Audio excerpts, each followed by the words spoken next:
The first official match of WrestleMania Backlash has been announced. Woo! And it will be Charlotte Flair defending the SmackDown Women's Championship against Ronda Rousey in an I Quit match. We're upping the stakes here. We've had one-on-one matches between these two, but now we're having an I Quit match. One of these women are going to have to mutter the words or scream the words. In the case of Ronda Rousey, I quit. And now, I've no complaints about seeing another Charlotte versus Ronda Rousey match, because Charlotte is great in the ring. As much as I hate fucking Charlotte Flair, she's a great wrestler. Not going to take it away from her. Ronda Rousey in the ring, considering she's not a pro wrestler, very good. She is very good in the ring. My problem is, though, the build-up for this match absolutely sucked.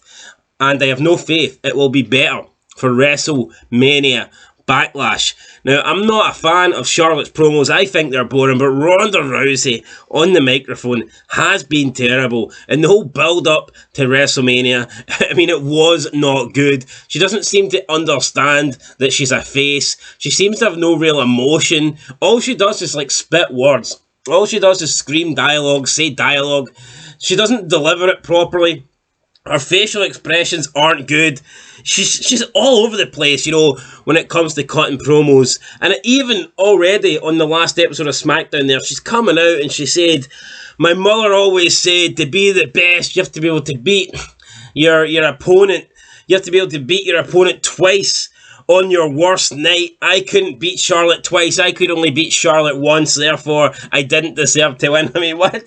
Where did she pluck those words from? Where did that come from? That was horrendous. I don't know why Ronda Rousey is still struggling. I never remember her being this bad cutting promos on the microphone in her first run. So I don't know if it's the time off away from the ring.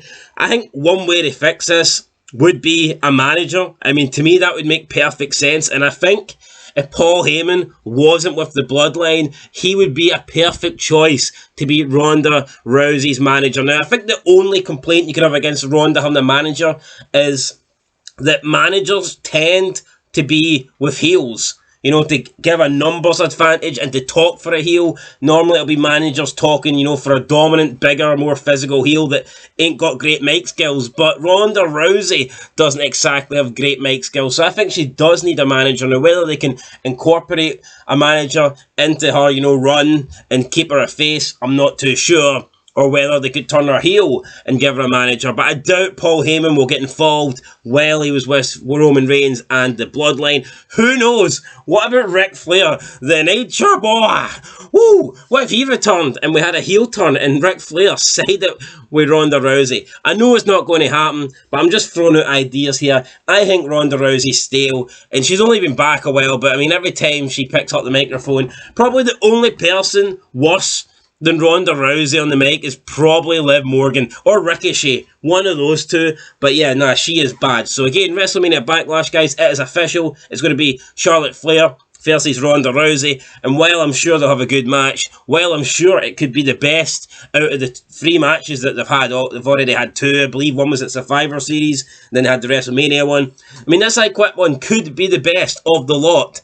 But I'm just not really excited about the build-up. I think I would rather no build-up. I think I would rather Ronda go and live on her farm for a month and just come back and not have any build-up. But yeah, the match itself should be great.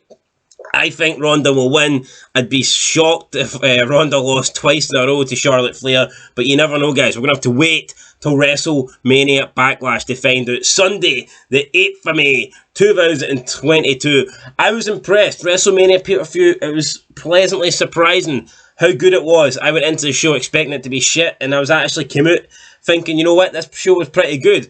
But both the post-Raw WrestleMania and the post-SmackDown WrestleMania have both been terrible. So it looks like WWE might be giving us half-decent Premier Live events, but when it comes to the TV shows, they're giving us absolute shite. 3 hours of shite on a Monday and 2 hours of shite on a SmackDown. Will this I Quit match be shite? We don't know. We'll have to tune in to see, guys. But until then, been Fog Wrestling. Thanks for watching. Make sure to like, subscribe, comment down below. Share this video, and I'll catch you in the next one. Peace.